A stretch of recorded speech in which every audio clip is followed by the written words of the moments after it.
Hi, everybody. Welcome to a new episode of Ask Chaviv Anything. The year ended, the new year began. What's happening to Europe? What's happening to Western civilization? What's happening to Islam? What's happening to Muslims in the West, who we have some very concerning data points, are undergoing certain radicalization trends that are actually worse than some of what's happening in the Arab Muslim world? What's happening to the discourse about Jews? It's not strange or accidental. It's not random that Tucker Carlson's response to Venezuela is Trump is doing it to impose gay marriage in Venezuela, and of course that it was done for Israel. Candace Owens went with it. All the what we have now come to know as the anti-Semitic coterie of the right have moved forward with it. Of course, the anti-imperialist left has decided to as well jump on that bandwagon. Jews are somehow a vocabulary for talking about all of these great problems, about a sense of institutional decline and maybe even elite failure in the West, of a lot of the intellectual dysfunctions currently visible in the Muslim world. A lot of it is about Jews. After Colorado, Manchester, after Bondi, we can't ignore this question of Jews. Maybe as a canary in the coal mine for some of these problems, that's what we're going to talk about.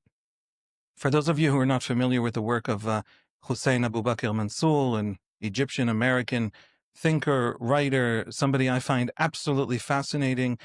We already had him on the podcast. He was with us in episode 30, and now he's back. He is the author of the Abrahamic Metacritique Substack. That's the Abrahamic Metacritique.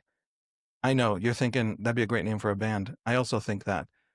He's also an adjunct fellow at the Z3 Institute in Palo Alto, and we're very excited to have him on. Before we get started, let me just 1 minute just tell you that we are very grateful to our sponsors of this episode, who are Max and Susan Reichenthal, and they're sponsoring the episode in honor of Friends of the IDF, FIDF, an organization that supports IDF soldiers while they serve in all kinds of ways that help them to serve, whether that's on the front lines, whether it's behind the lines. Max and Susan asked me to read the following note, which is embarrassing but also wonderful, and thank you. We appreciate this podcast, which takes on complicated topics, brings guests on that are topic experts, and together help their listeners to gain a deeper understanding of each important topic. Thank you, Max and Susan. We're very grateful. I also want to invite everyone listening to join our Patreon. If you want to ask the questions that guide the topics we talk about, the Patreon's the place where we pick up a lot of those topics. There's a wonderful discussion forum there. It's very active. People come from really a huge cross-section, Jews and non-Jews, left and right. We have people from Gulf states. We have people from Britain and America and Germany, all kinds of different countries. And we have these fascinating conversations, and I'm there, and my wife Rachel is there. You get to be part of our monthly live streams where I answer all of your questions live. Join us at patreon.com/askchavivanything. The link is also in the show notes. So let's get started. Hussein, how are you? I'm good. Thank you for having me. Glad to be here. It's really great to have you. We have really two themes for this moment, for this conversation, especially after, as I said, the killings of Jews from Colorado, from Manchester, from Bondi, from Washington, D.C. It's becoming a bit of a trend, and it's something that the Jews kind of have to pick up the pieces each time on their own because many others aren't paying attention. One of the really important facts coming for me out of the Bondi massacre, which was already almost a month ago, is that Prime Minister Albanese of Australia didn't visit any of the victims. He did visit Ahmed al-Ahmed, the Syrian hero of the day who personally tackled one of the gunmen and grabbed his gun and got shot. A wonderful thing to do, a wonderful guy. The prime minister visited him. He didn't visit any of the victims of the actual massacre because he didn't want to be shouted down on his way in or on his way out. And right now we speak, I think it's day 7 of the massive protests in Iran. And those massive protests in Iran have drawn complete silence from all of these different elites. Progressives on Twitter are actually raging. They're forming rage mobs against people sharing protest videos. They are defending the Ayatollahs. Amnesty International chomps at the bit to critique everything and anything that it thinks is against the progressive agenda, but it took it 6 days to put out any statement of any kind against the Ayatollahs as they are oppressing their people, and their people are rising in what may become an unprecedented uprising. So what's going on? It was in that mindset that I read your response to Bondi, which also dealt with this question of Islam and the failure of Western elites. What do you think of this moment? Am I crazy? No, I don't think you're crazy. I think exactly the things that you're seeing are happening. Um, I think my own personal moment of alarm was actually a while ago, but when, we know that the problems of anti-Semitism and anti-Zionism, the insanity, that's been prevalent, sadly, in the Middle, despite what people refuse to acknowledge. But anybody who was aware in the issue, so Middle Easterners, Israelis, people who were informed, always knew that this was a problem in the Middle East. The explosion of this to become a global scale issue of just a complete domination of anti-Zionism and anti-Semitism in discourses around issues that have nothing to do with Israel and Jews. So you're not crazy, and things definitely got increasingly insane. And this has to do exactly what you've said, is the epic mismanagement of liberal institutions and the liberal elites that have been managing them for quite some time, that ultimately led to the collapse of a lot of mitigating structures that were supposed to not let this happen, whether in the universities or whether at society at large. What we're seeing is a complete corruption of judgment. That is a complete degradation of the moral and strategic faculties that are supposed to govern complex societies like Western societies that have been in place for a very long time. Even in the Middle East, I grew up in Egypt. So even with the anti-Westernism and all of this rhetoric, most people understood that Western societies have a much more complex faculties of judgment that makes them reliable on a lot of issues. And that's why whenever you had a major crisis in the Middle East country, the beginning of a civil war, a massacre by somebody like Saddam Hussein, you'll find a lot of people suddenly saying, well, we want the United States to help us. We want the West to help us. The reason that people did this is because they implicitly understood that these societies have better capacities of judgment. And that's exactly what we're seeing being corrupted. And if we can explore the mechanism of this complete corruption, in which now you have basically liberal institutions that their judgment is completely skewed and off in the ways that you explained, towards Israel, towards Islamism, towards the Muslim Brotherhood, towards anti-Semitism, we can say that, first of all, you had an increasing moralization of all interpretation that started really to take over Western institutions, I think, from the 70s onwards, but really did come to peak in the last few decades. That is, people started to be trained to see politics primarily through either post-colonial lens or a therapeutic lens. So you're always asking who's oppressed, or if you're going to do the therapeutic lens, well, who's wounded and traumatized, who's authentic, who's harmed, so on and so forth. And this way of seeing things doesn't really describe reality. It really distributes moral permissions and moral values, that it distributes guilt and innocent and so on and so forth. And this way of interpretation, for example, if we apply it to the Israel-Palestine conflict, you end up in a situation in which the more violent, the more insane, the more absolutely genocidal and maniacal actions like Hamas become, the more people think Israel is guilty. Oh, you must be so guilty that you made them behave this way, which is a completely perverse logic of judgment. But this is the moralization. Once you had this moralization of politics, this is how we end up with. Second, you had selective universalism. That is, liberal institutions insisted on enforcing, sometimes in a very illiberal way, their liberal norms, pluralism, tolerance, anti-racism. However, they insisted doing that in their own population. That is, they were policing their own populations militantly, and you see it in places like the UK. But completely suspend these norms whenever it comes to other populations, whenever it comes to migrant populations, whenever it comes to Islamist rhetorics and Islamist groups, whenever it comes to imported ideologies that now reign freely in a lot of these Western societies, whenever Israel is framed as cosmic villains and so on. And ultimately, the result is that basically anti-Semitic positions that were recognized as such not too long ago basically became understood as politics, identity positions. Well, they have this identity, so it's normal or acceptable that they view Jews and Israel in this way. Now, the last thing maybe to mention is the complete outsourcing of moral seriousness. That is, liberal institutions try to manage the complex foreign and domestic realities with slogans, diversity, inclusion, community empowerment, so on and so forth, and not actual policies. That is, these were moral cosmetics, and they can never be substitutes for hard decisions about integration, about your border control, about civic education, about confronting transnational ideological networks, and so on and so forth. And ultimately, what all of these structure of permissions and inhibitions and so on aided Islamist movements in the West that now are present in the West, and there is now such a thing as Western Islamists. That was not a reality a while ago. Islamism was known to be something that's local, regional in the Middle Eastern ideologies. They do have supporters and networks that extend in the West, but these networks' job, this was the case till the 90s, was to channel support back to the motherships, which is, let's say, the Muslim Brotherhood in Egypt, so on and so forth.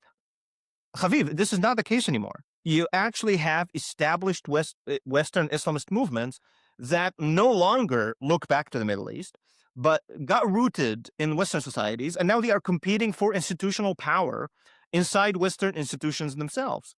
Governance, they are entering local politics, and they are using, of course, the now growing population of Muslim migrants, cultivating their resentments, their hatred, the anti-Semitism, and so on, and using this within these weakened conditions of liberal institutions to gain footholds, and they already did so.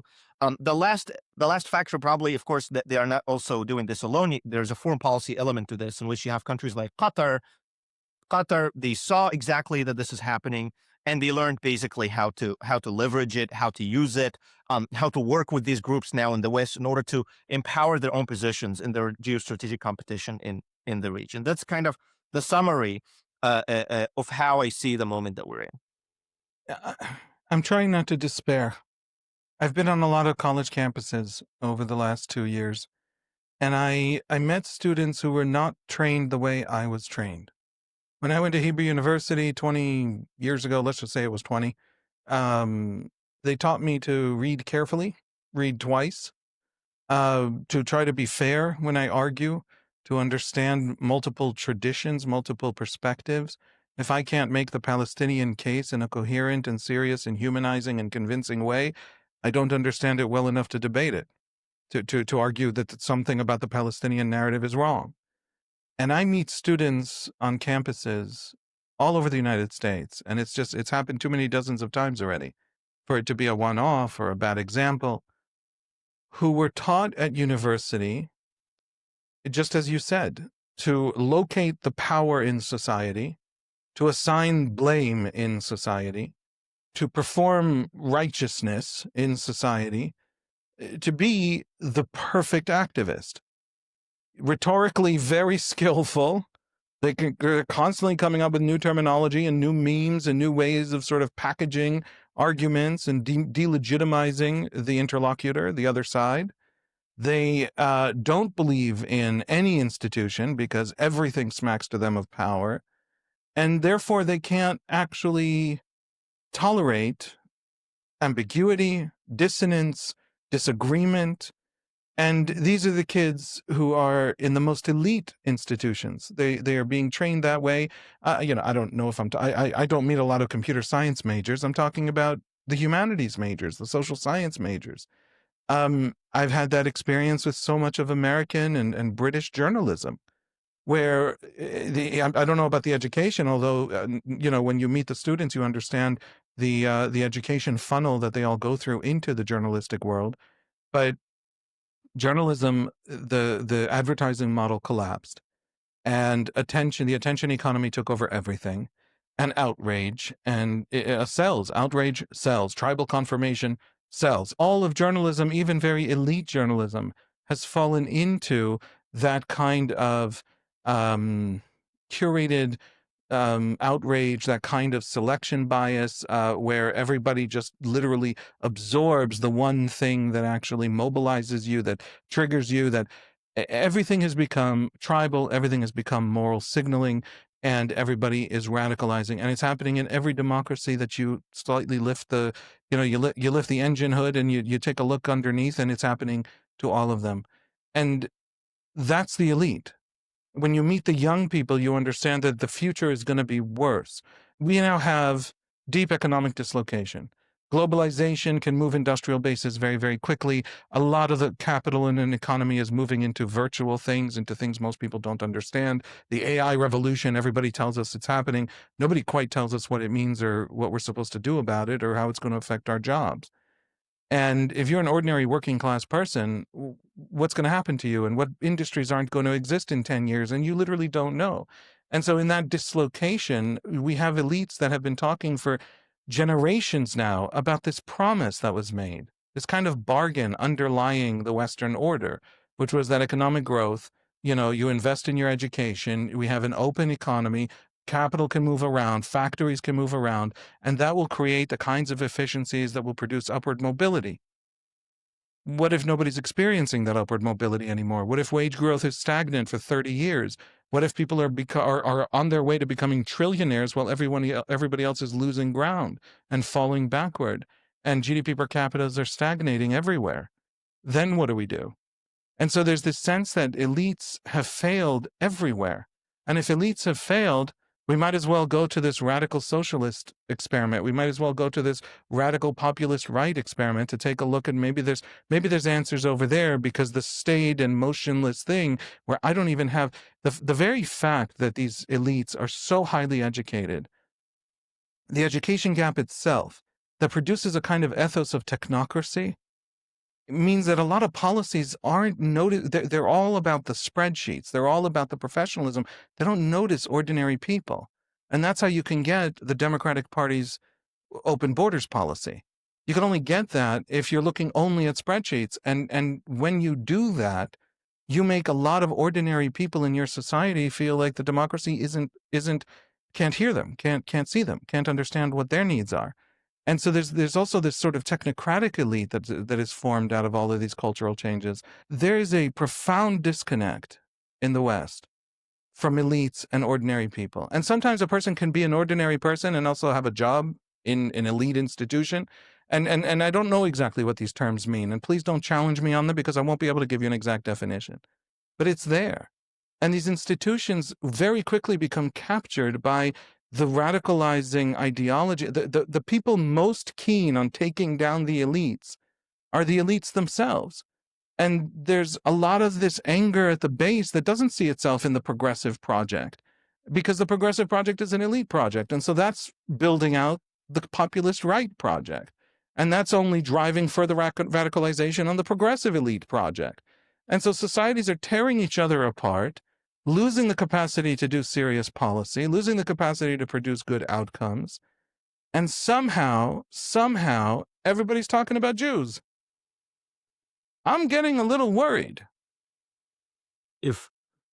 Okay, my rant is over. Okay, I want to complicate what you said a little bit more without losing people. I promise. I'll make it simple. What you have here is you have concentric spheres of competition. What you don't have only one competition, elite against normal people, against society, and so on. No. You have actually various, very now intensifying competitions happening at the same time. So you have a competition between the right and the left over, of course, who's in power. And then you have a competition within the left about who's going to be on top and who's going to be on the bottom within the elite itself. and the elite and its relationship to its movement. And you have now an intensifying competition on the right between what is the future of the right, what is the future of the post-Trump MAGA coalition, who's going to be basically who's going to represent that new right-wing movement, and seeing Tucker Carlson and the anti-Semitism Zionism, I think it's very important to see it in that context, that this is a rivalry over elite positions within the right movement itself. And this has been happening in the left for quite some time. That's basically in different leftist institutions, for example, in the universities, it's been happening since Edward Said and post-colonialism, third world intellectuals trying to take over the positions of Jewish intellectuals and Jewish professors. So these are elite competitions that are happening. Wait, I'm sorry. You said a lot here. Can you take us through that? First of all, on the right, and then we'll get to third worldism taking over the positions of Jewish intellectuals. What the Tucker Carlson fight between Tucker Carlson and, let's say, the mainstay Republicans of the past, which Tucker Right. used to be a part of, over Right. control. So I have a lot of questions, but my fundamental question is, why is it about Jews? Why did it become the wedge issue? I mean, that's a bigger question, but it's not. It's not only about Jews here. It's becoming about Jews in a lot of these spheres of competition, and that enforces each other. That is, it's the salience of the issue itself. That's a big selling point. The overwhelming symbolic and moral power that comes behind the anti-Semitic discourse and anti-Semitic imagination, and the position of Jews themselves. I mean, that's also a part of the reality that we have to see. That is, as a lot of intelligent people recognize, that Jews, as a success story of the United States, ended up being really represented, that is visible in most elite circles in the different things, whether actually on the left, whether the progressive movement, communists on the universities, or the right, the also right spheres of influence. One of the most important conservative pundits in the last decade or so has been Ben Shapiro, who's an Orthodox kippah wearing Jew. Doesn't get more visible than that. That's actually a fascinating development in itself, because it's new that Jews are very represented in conservative movements like this. But this also means that Jews have a position of influence within elite circles. Now, this position of influence is the Achilles heel. If you are competing, if you're trying to get in, this can be your Achilles heel in multiple things. You can use it to delegitimize these Jews themselves. Already, if you can remove them, that already creates a space for you. And you can see this in the competition against Ben Shapiro. I mean, some of it clearly professional competition, so to speak. That is, you have other influencers and pundits who basically want to diminish him in order to elevate themselves and for them to have bigger audiences and bigger influence on the conservative movement. Candace Owens has launched broadsides on Ben Shapiro, and she's decided to do it through conspiracy theories of 19th century anti-Semitic conspiracists who invented insane things about the Talmud. And so she pulls out a book discredited within anti-Semitic discourses of the Germany. I read your essay on this on the Substack, where, the Talmudic Jew, it's called. And it's not just a forgery. It's a forgery that embarrassed the anti-Semites who took themselves seriously in Germany. And so they kicked this guy out of their circles. And she literally pulls out a printed copy on her podcast. What? There's so many ways to compete with Ben Shapiro. Well, this is the most vulgar. I mean, this is really, but this is how alarming this is. That usually this kind of vulgar anti-Semitism will really live in the dark margins of American society. You did have anti-Semitism that tried to hide itself. I mean, for example, Carlson. I mean, it's not very subtle, but at least he's still trying to commit himself. He succeeds, I think, maybe 70% of the time, to the idea that, no, I'm just talking about American foreign policy and our policy in the Middle East. I'm not talking about Jews. Owens, of course, doesn't even try to do that. But the alarming thing that this works, that is, it has constituency. It has a huge following. I don't know how much. I suspect not all of these people are watching it because of the curiosity. I am afraid that that's not the case. There's a lot of people who maybe thinking that this is true, or taking her for her word. But this is this is the outcome or the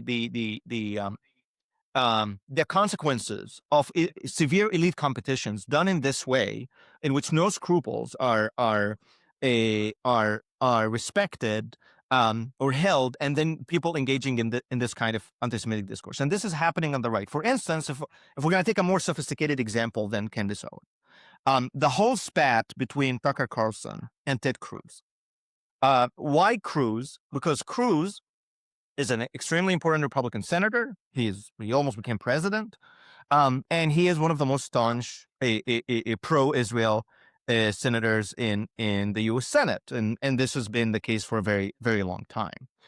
So it's what he represents. He represents primarily, actually, not Jews. He represents a kind of conservative and Republican politicians who've been there for a long time, who have a lot of power inside the establishment, who are pro-Israel.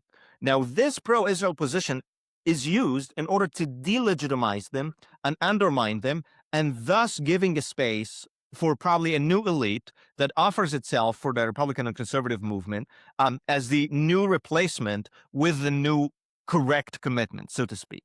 So this is the kind of competition, how I see it, that's happening on the right. Now, this has been happening on the left for decades. That's happening on the right is actually new. But in the left, it's actually this competition in which Zionism specifically and anti-Zionism became central. This has been the case probably since the late 70s and 80s.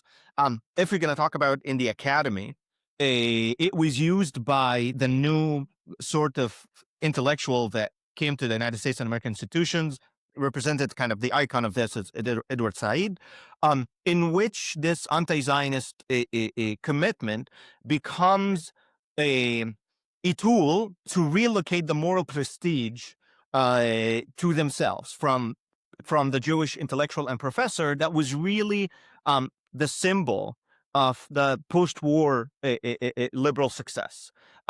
So this was itself a form of competition in order to do that. But then that spread also in the academy and among progressive elites themselves, in which basically higher commitment to anti-Zionist or pro-Palestinian or really anti-Zionist politics and opinions then gives one advantage in their elite competition. And this elite competition gets worse because you talked about economic displacement. This is, by the way, is not only happening on the base. So that means also there are fewer opportunities for elites. That is, elites are also now having status insecurity and having insecurity about their own futures as elites. And because journalistic jobs are drying up and everybody's opening podcasts. And that means that you have to ratchet up. And this many times, and I've seen this dynamic even in Muslim societies. Basically, it happens many times with Islamist rhetoric. That's how you ratchet it up. Basically, when groups are competing, everybody's committing to Sharia more. Everybody's more pure. Everybody's more this. So it's a sad dynamic of ideological purity that happens within when the resources are actually limited for elites, and then they are competing heavily. This is happening while you talked about the university. And that's what I know a lot about. So I'm gonna talk a little bit about that. So the administrations of the university, as this is happening, what do they choose to do? Because ultimately they are within the elite circles. They choose to do nothing. That is they choose to make the issue about reputational management. That's what we did. The important thing is that we manage our reputation and we make sure that there is no risk. So basically risk management. And that's kind of what we see. What do you mean? How do they manage what? How do they manage? Which part of this are they managing? There's this competition and it's radicalizing people because radicalism is a great way to, as you said, relocate moral prestige. And that builds out the kind of Marxist sort of power dynamics kind of interpretation of literally every single thing happening everywhere, because then we can all step in with our great, and the old class that's still used to analyzing other things and other frameworks, they can't do this. And the very fact that it is activist is what gives us that moral prestige. In other words, the transformation of academia, at least those sections of academia, into activism, almost pure activism, is why we know this is moral, while those people who have time for other kinds of economic or other analyses, they're actually part of the problem because they're complicit in the power structures that be. That's what they decided to walk us through this slowly. A lot of people don't know what you're talking And about. one last thing, another dynamic is that all of this trickles down to the students who actually believe in this. That is, you have these conditions of elite a competition in which radicalism is performed in order to do their status and prestige gains and resources gains. But of course, the young students actually believe because they are the subject of all of this. And you end up with these very young people who know next to nothing about the world, they were practically still children, and they have this unbelievable moral certainty that they are marching on the history on their side. And then you have all the conditions of the encampment and so on, which creates the conditions of anti-Semitism and anti-Zionism that threatens Jewish students and faculty and just radicalizes the country, and then attracts foreign funders who, by the way, did not invent Qatar. I think the issue of Qatar also is very misunderstood. They didn't invent our radicalism. They didn't come. No, they saw what's happening and they invested in it because it works for them. Now, the management of the universities, the administration, what they end up doing is pure risk management. That is, they don't interfere with any of this, but they want to ensure that they are still legally protected. So they basically they spend money on lawyers, the donor money still come in, and the enrollment are still steady. And that's how the administration of universities think about the issue. They think about it entirely of risk management. Not that this is a bad thing happening, not that we need to protect students. And this is why you have the showdown between the Trump administration and the Ivies, whether Columbia or Harvard, because they are not taking it seriously. They are just trying to get away from it. I remember the Harvard president was complaining, about finding an off ramp with the competition with the showdown with Trump, which is very funny because the off ramp would be just applying Title VI protections to Jewish students. That's all you need to do. There's so many off ramps. What was he talking about? An off ramp to make it all go away so it doesn't disrupt their fundraising. They have become fundraising organizations that aren't institutionally capable of really paying close attention to their educational purposes. This is true, and that begs a bigger question. I mean, we can fight. Here's the thing: I'm not really interested in joining these elite institutions, and maybe I am not an ambitious person, but I look at them. And maybe, 5 years ago, 10 years ago, I'd look at them. You wish, they are a little crazy, but, they are amazing people. And they are the gold standard in education and intellectual life. And they really want to be a part of them. Maybe that was the case 10 years ago. Today, when I look at these elite institutions, I say these people are absolutely insane. I want nothing to do with them. I want to go find a good place for me. And I think that's what people need to think about, that this is a serious possibility, that we don't know a lot of these important institutions that's supposed to do very important work, especially, as we said, the humanities and the social sciences, which I think the humanities are completely gone and are not going to come back in these places, that they are possibly irreversibly corrupt, at least for some time. And it's important to actually build alternative institutions, which I think a lot of people are already starting doing. Hussein, you wrote a piece after Bondi that addressed both the anti-Semitic, anti-Zionist question and the subtleties and questions there, but mainly addressed the Western elite question. And I'm going to quote 2 paragraphs, and I want to ask you, because you're very fierce in your critique, and also you're very pessimistic in your conclusions. You write, outside the United States, there is no Western political establishment with either the will or the capability to address this problem, let alone reverse its growth. The future of Western Europe, Canada, Australia, and New Zealand is likely to be increasingly Jew-free and increasingly dysfunctional. As strange as it may seem to read the latest White House national security strategy distancing itself from Europe, that was in the White House national security strategy. We were all trying to skim it and figure out what it says, and we didn't notice the little bits about Venezuela. We should have been paying attention. The assessment you write is correct about the distancing from Europe, and the distancing is prudent. The decivilization of Europe, a program conceived by European elites over decades and for which mass migration and Islamic movements were recruited as instruments, is likely unstoppable. This does not mean that Western societies will be governed by Sharia law. That fantasy only contributes to the confusion. What it means is that Western societies will become their own versions of third worldist caste systems, autocratic, corrupt, stratified. Think less caliphate, more Latin America. What I'm reading you saying here is that you take very seriously the possibility that the trends of the wealth gaps, the trends of capital being owned abroad, of factories moving willy-nilly without actual attention paid to the needs of populations at home, that all of these trends of elite detachment and elite radicalization, they're not going anywhere. And you describe this with, just to finish, national wealth will be sold by corrupt elites to Gulf investors and other foreign patrons, while populations are abandoned to navigate the wreckage on their own. You paint a very dystopian future. I, Is that what's I waiting think for it's us? at this moment it's prudent to be pessimistic, and I think that's basically what the White House national security strategy did about the Europe is that lost. most like I hope I'm wrong. I mean, and I'm not a defeatist, and I'm not, but it's No, so let me ask this. Europe is lost because it has gone too far down the path of the very trends that we've talked about. it did, and whether in terms of elite corruption, I mean, I look at the European elites, often the ones who, whether in the EU various institutions, whether on the national level in countries like Germany, France, the UK, the countries that matter, um, or not that the other European countries that matter, but basically the major European powers and historical actors. And I don't see any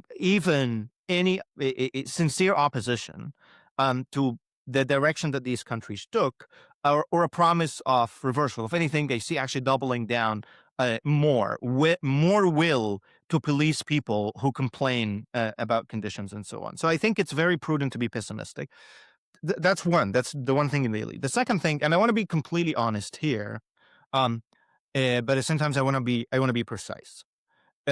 I grew up in Egypt. I know, and I write very sympathetically about the problems of the Muslim world. So I write extensively about helping people understand Muslim problems, the anti-Semitism problem. It's not an eternal essence. It's a modern development, the influence of German ideas, so on. I don't deny the problems. The problems are real, are as big and awful as we see them. I just try to help people understand them better.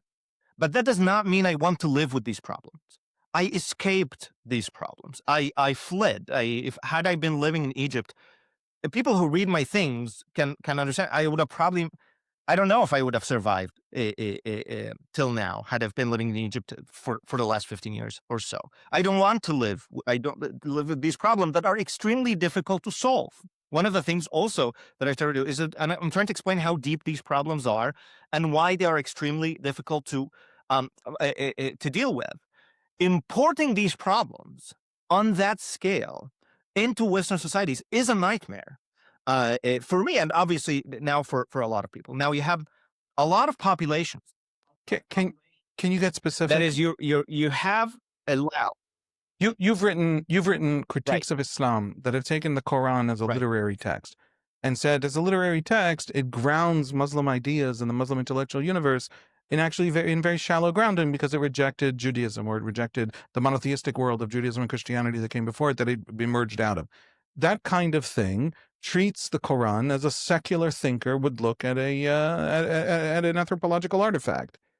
Is that what you're talking about? That's something you can't do in Egypt? I mean, that's yeah, of course, that's part of it. But no, it's actually the other that actually lists. I think actually in Egypt today you would be able to do that because you do have kind of this opening secular. It's critiquing the modern conception of Islam and Muslim identity and Muslim allegiance and loyalties, which basically revolves around commitment to anti-Zionism. That is the core today for a big part of the Muslim world. And as I said, I wrote extensively about how this happened. This is not a mystery. It actually went through phases of how this, by the works of Muslim elites starting from the interwar years, how sadly they brought this to reality, in which they restructured mass Muslim identity for the modern world around a struggle specifically that ultimately collapsed into the struggle against Zionism and struggle against Israel. Now, this became such a foundational commitment that you can be an atheist, but you cannot be a pro-Israel in Muslim countries. That is, you can be a secular, and you see it in a lot of these secular activists. Think about somebody like Bassem Youssef, who's entirely secular in his beliefs. Ala Abdel Fattah, the Egyptian British activist, in which had the controversy. I have an essay on him also on my Substack, and go into the UK. And then they discovered all of these absolutely nauseating anti-Semitic record of his. A lot of these, by the way, I know many of these people personally. A lot of them are completely liberal modern atheists. They don't believe in God. They don't believe in religion. They don't believe in Islam. They don't believe in any of this. But they remain steadfast in their commitments to the narratives of victimhoods at the hands of the Zionists in the United States, and how Palestine is the anchor that anchors everything. So there's a And the Jews control everything. Why? that's Why Bassem Youssef? Why does Bassem Youssef obsess constantly about Jews? What does he care? Bassem Youssef, by the way, has a border with Gaza. Fine. Bassem Youssef also has a border with Sudan. Haven't heard a peep from him about Sudan. He has a literal border. By the way, Egypt hosts vast numbers of refugees from Sudan. What are his thoughts on Sudan? No one will ever know. Why Israel? I genuinely, I'm so used to it, it's almost silly to ask. But suddenly I want to ask. You're an Egyptian, you know these people, you talk to these people, you've read all these people in Arabic I have never read. Why Israel?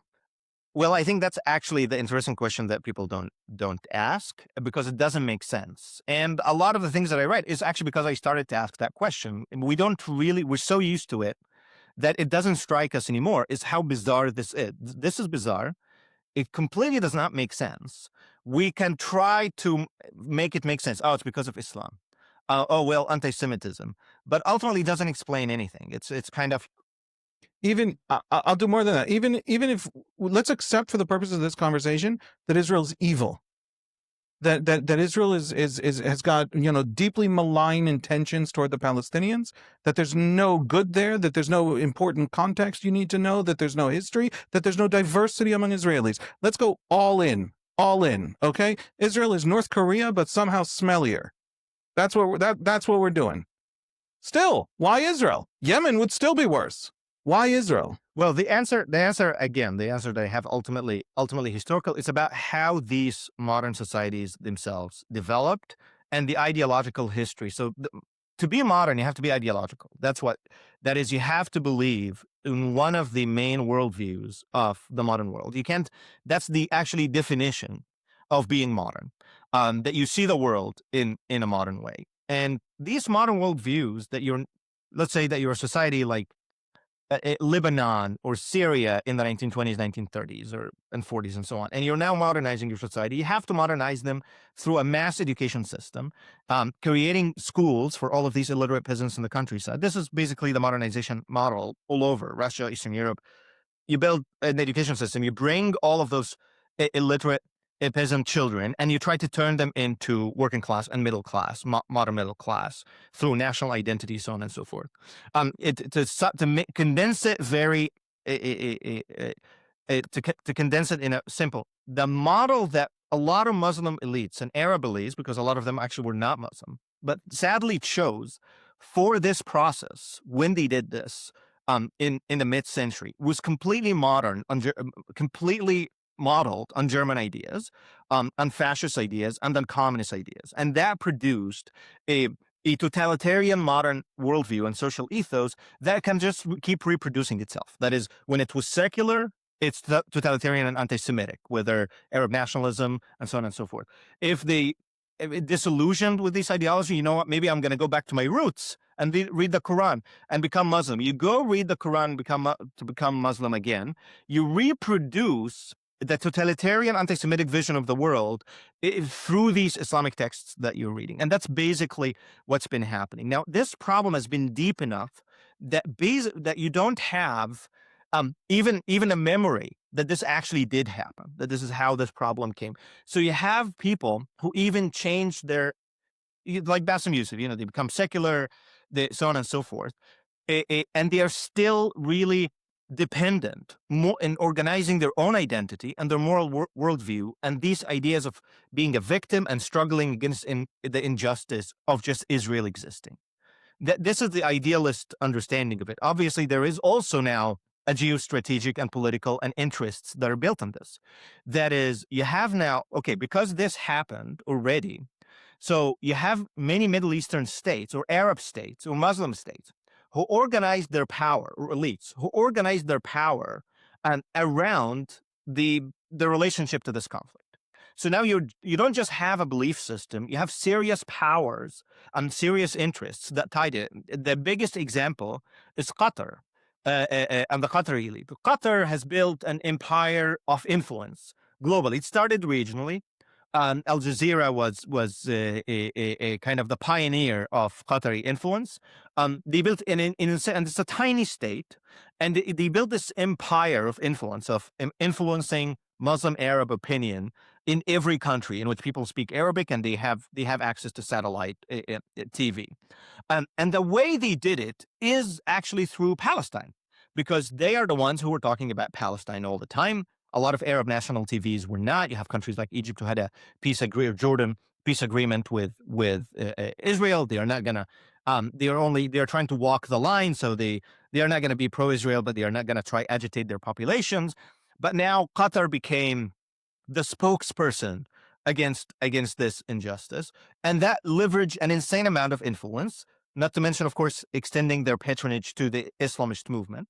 Then they leveraged all of this leverage that they have regionally, and then they gained leverage with Western politicians and Western institutions, and they became basically the main mediator between Western powers and Western elites and Islamist movements and Muslim populist movements and so on and so forth. So now their entire model of power is really built upon this. They have no interest in whether helping the problem being solved or taking down the rhetoric, or they have an interest in keeping things inflamed the way they are. So as I said, there are two aspects to this. There is the historical, actually, understanding, ideological history and understanding of the ideas.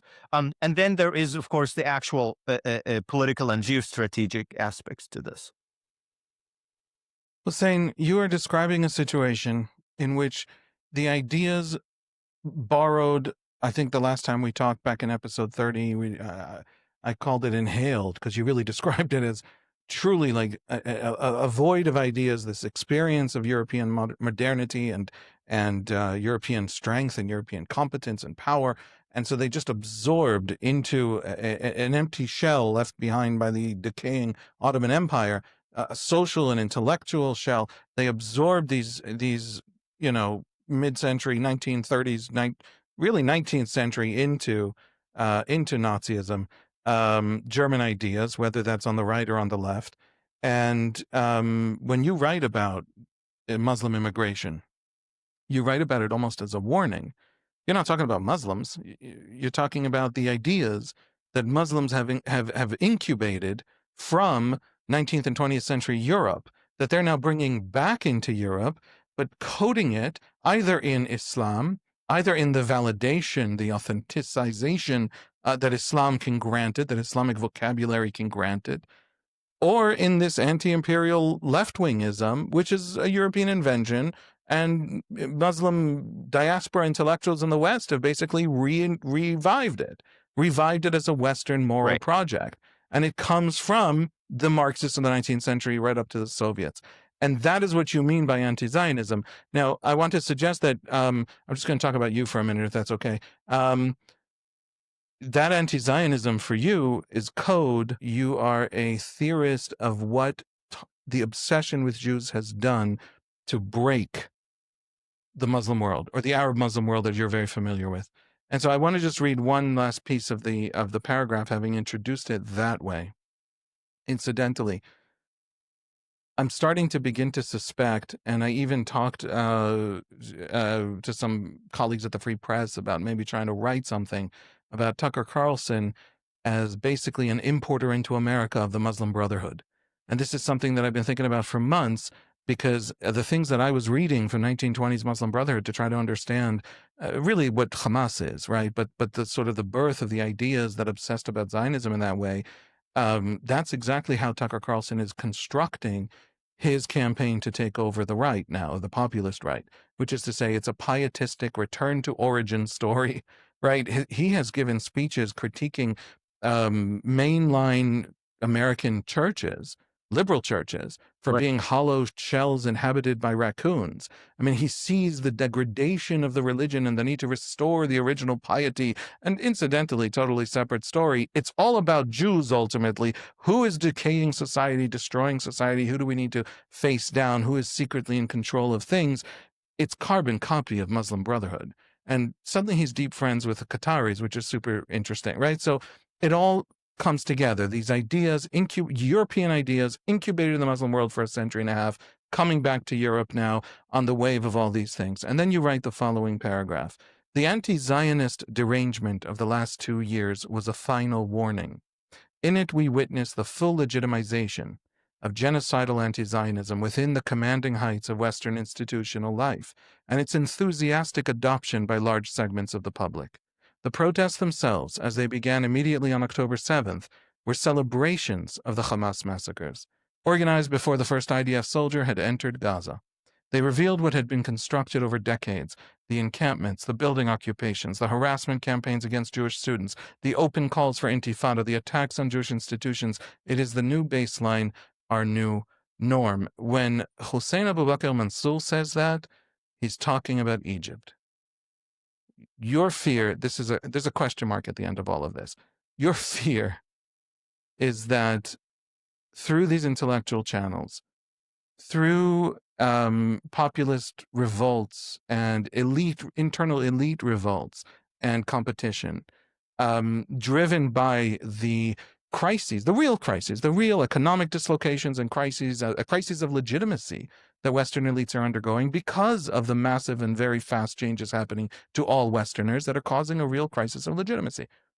Through that, in that space, these ideas are coming in from the places where they had incubated and retaking Western societies. Is that a fair assessment of your analysis? I think it's very fair. I think ultimately, yeah, you touched really on something deep and something very personal. Um, my nightmare is having to live in Egypt again. And, Egypt is, there are a lot of normal people who live in Egypt. You can live your life in Egypt, by the way, being a Christian, atheist, Muslim, but as long as you're not engaged in anything seriously, and you'll be fine. If you are a thinking person, that is, if you want to question anything, whether how society behaves, you want to question how society is organized, and I'm talking about the deep things, like why do we think that we're the good guys in the Palestine-Israel story? Maybe we're the bad guys. Like serious questions. It's the consequences are extremely severe, socially, politically, so on and so forth. Also other issues? Uh, That's the issue that you and I talk about mainly because Right. you're talking to me. Yeah, But of course, there are other. women's status in Egyptian society is famously There terrible. are issues. Yeah. There are reports on female genital mutilation out of the Swiss government and out of the UN that are horrifying. Egypt has a real problem Sexual of women. issues. So usually the regime in Egypt would be tolerant. Actually, they would like to have some sort of an official feminist movement that is performing feminism. That's how a lot of these countries work, right? Which is really funny because that's really similar to the condition that's happening to liberal institutions, that we would like to have people who perform um, a certain social justice and radical ideas. But that's it. We're gonna perform this, but you have your elite control and elite competition and so on and so forth. But what happens at the bottom doesn't really concern us. And this is why it really, as you said in the essay, said like, don't think about you're gonna living in a caliphate. You're gonna living in a Western version of third world dysfunction. And that's the scary thing. Now, that there is, of course, the Muslim component of this that has to do with the issues then that we care about, the ideological commitments to anti-Zionism and anti-Semitism. That I don't want to be an antiquarian, historian who's just living in history. I'm trying to understand how things happened, but because of today. That is, I'm not. I don't want to spend my life obsessing over German ideas and this German philosophers and how they think. I'm obviously learning and thinking about these things a lot, but ultimately I understand that this is the past. We're not there anymore. Islam, this version of mainstream Islam did indeed become like this. It was not Islam 150 years ago. It is today, and it's done. And I'm not sure it's actually reversible. This is also my most pessimistic idea. I think it's too late. That is, sadly, you could do that. Like you could indoctrinate all of these people at once because they had a majority of illiterate people who knew nothing. And you can just put them into this indoctrination system and produce it. But that process is over and you're not going to get it again. That is, people already have ideologies. People already have no ideas. So in order to change their understanding of the world, change of Islam, I'm not sure that this is possible. So having having these ideologies becoming part of the Western institutional structure is terrifying, especially within the dysfunction of Western elites that we just talked about. So, and this is why I look at Western Europe, and I'm pessimistic. I don't know if they can get back from this. They have now these large populations that now they have their own culture. They are not integrating into anything. It's becoming unsafe. Everybody knows it's becoming unsafe for Jews there. It's becoming unsafe for women in certain places at certain times. Same thing is happening in Canada, and the hope that this is not going to happen here. I can't help looking at this as a Jew, but I'm just a Jew. You know, there's a lot of as a Jews. I'm not as a Jew. I'm just a Jew, meaning I'm not the Jew as the cartoon character running around to the morality plays, running in everybody's heads all around the world, trying to serve their own ideological needs. I'm literally just that one guy who is the real world thing that they have decided to code into their morality plays in ways I can barely comprehend. And what I just heard was Middle Eastern Islam is not repairable for me. The Emiratis are, to me, extraordinary people. I mean, they everywhere they go, everything they do, every time I talk with Emiratis, what amazes me is that I don't get any of the victimhood garbage that I get in so many of the panels I sit in, or discourses or Twitter exchanges with the Muslim world. I don't get any of the grievance and anger and bitterness and rage. They are looking to invest in AI. If they're talking to an Israeli, they want to know what I have to sell them and what I have to buy from them. There's just a very practical, confident, clear-eyed kind of conversation that you can have with this culture, but they're tiny, and the broader culture of the Arab Muslim world, with all the caveats that, you know, you can't in these kinds of conversations represent the real humanity of hundreds of millions of people. But the broader Islam of the Arab world that I have access to, not Indonesia, but, you know, Iraq roughly through Libya, cannot be saved from its anti-Zionism. And I don't mean anti-Zionism as the luxury belief in the way it's talked about in America of pro-Israel, not pro-Israel. I don't mean in these kinds of silly luxury beliefs. I mean the actual the existence of 8 million Jews who without Israel would be dead, simply would not exist. And the genocidal anti-Zionism that you talk about. They're not getting over that. It's too fundamental to their religious world. It's too fundamental to their understanding of the world. They are too much early 20th century Europeans for any of that to ever be washed away, no matter how much we have Abraham Accords and trade deals and how much they want my, I don't know what, NVIDIA chips. It's not going to help. I think, I mean, I'm very pessimistic. I hope I'm not, I'm wrong. But first of all, societies are becoming much more autonomous than used to be because of social media, the internet. That is, now you do have societies or pockets of society generating all kinds of discourse all the time, and we see it. We see it here, and the internet does all of these weird things beyond the control of states and elites, and so on and so forth. So you're not living in a condition anymore in which you have a centralized Arab state with an owned state-owned TV network with state-run 3 channels and a state-run newspaper and a state-run radio.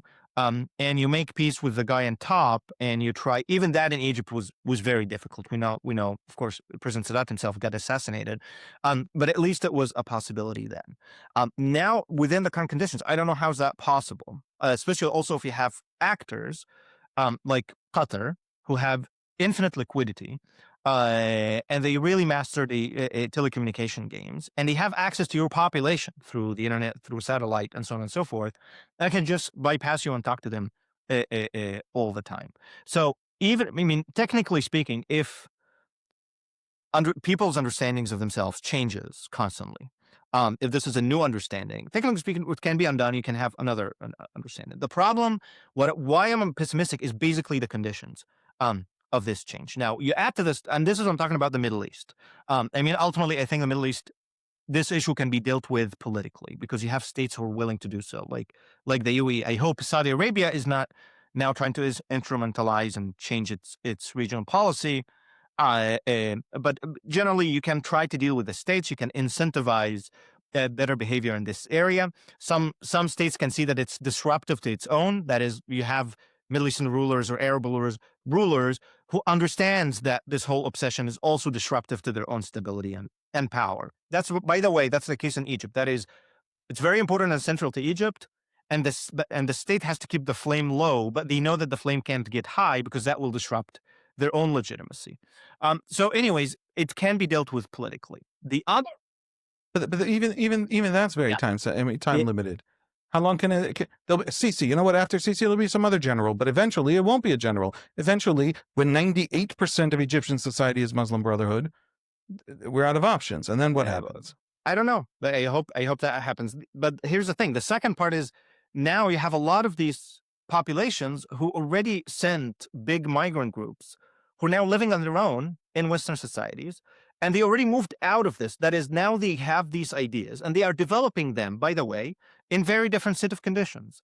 That is, a lot of the Islamist commitments in Western societies among first and second generation Muslims, let's say in the United States where I live, so I know this firsthand, is becoming a Muslim. So Muslim Brotherhood thought, who used to be this fascist totalitarian movement, that's how it started. Today, it transmutated in the United States, and it became identity politics activism for Muslims, right? So if you could be a very secular Muslim and you go to college, and then you understand that Islamism is basically for you, let's say that's how you see it. It's like Black Lives Matter for Black. So you'd be a secular woman, without a hijab, but your allegiance to this because you understand it in the identity terms of the conditions now. And this is only one of the sad developments that did happen, and in which these, as you said, like 19th century, basically 19th century terrible European ideas now became established or became modernized to continue with us in the 21st century. And now you have their own versions now laundered in by Tucker Carlson and others into the larger American public. And this is an important reason why I started to try to tell the story to begin with, of basically how the modern Arab ideology, how it came to being, and try to offer this, that I started working on years ago. When I started working on years ago, this is before October 7th. I was working at this book that I had no luck publishing because nobody was interested in this. But basically, I wanted to say that the ending of the book, that this book actually, yes, it's about the Middle East, but it's a warning about what can happen here. That is, your assumption that, these Muslim societies, they have their own culture, they have their own identity, they are failing to assimilate Western ideas, these are foreign ideas to them. That's kind of the assumption that people had. And I'm telling them, no, that's not happen at all. That's not true at all. They completely internalize all of these new ideas very quickly. And if this happened there, that could happen here. That is, that your own society can also very quickly internalize terrible ideas that you thought would never, very foreign and alien to hear. And sadly, I was thinking about this years ago, and sadly, this became a reality.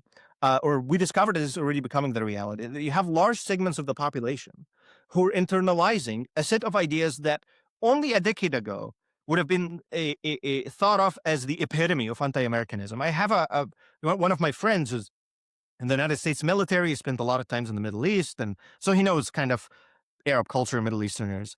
And now he's becoming a pastor and a chaplain. I was talking to him the other day, and he was telling me, Hussein, you don't understand, it's crazy.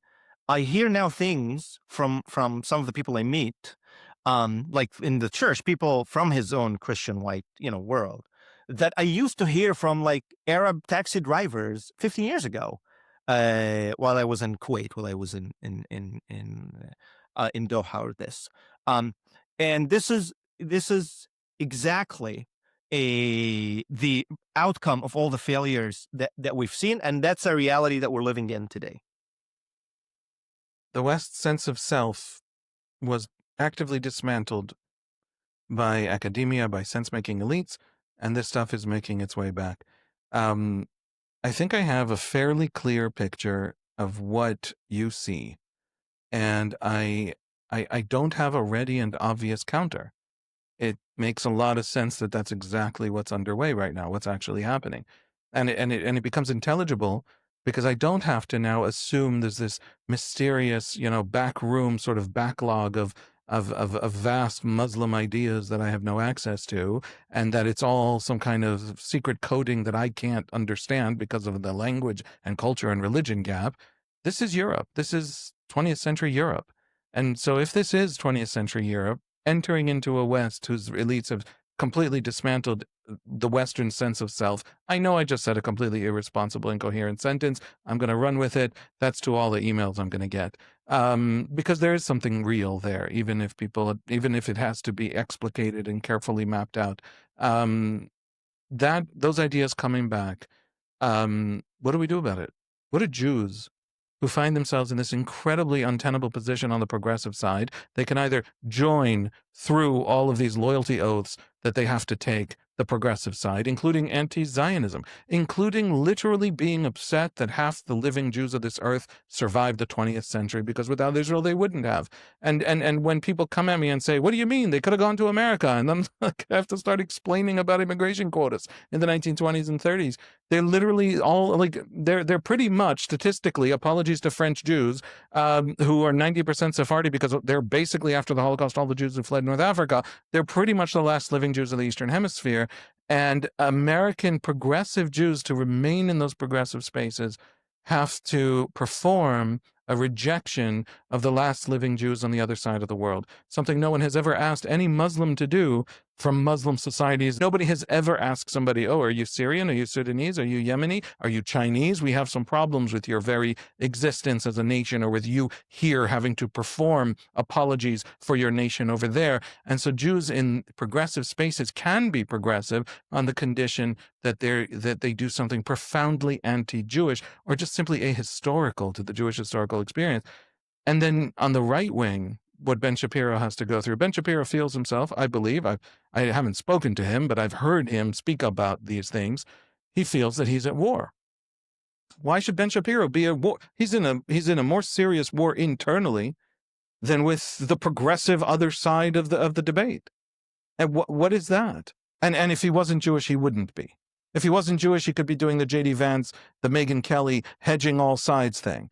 So Jews suddenly have to be circumspect about navigating these political spaces. And these political spaces have overwhelmed the senses. They've overwhelmed the discourse. I don't know if most Americans are on the populist right and the progressive left, but all Americans have to respond to it. And Mamdani is the mayor of New York. So asking as a Jew, watching other Jews suddenly living the life that Herzl's Jews were living, that Herzl saw them living, that drove him to Zionism from deep believer in integrationism to the point where he was willing to convert to Catholicism, watching Jews live those lives again for the first time in a century, or for the first time since the end of the Second World War, probably. What do you do? How do you push back against a cultural shift so profound, so utterly bolstered and held up by all possible mechanisms of prestige? How do you push back against what academia has now, as a monoculture, adopted onto itself, and the sense-making elites of the left have adopted into themselves, and the biggest podcasters on the right?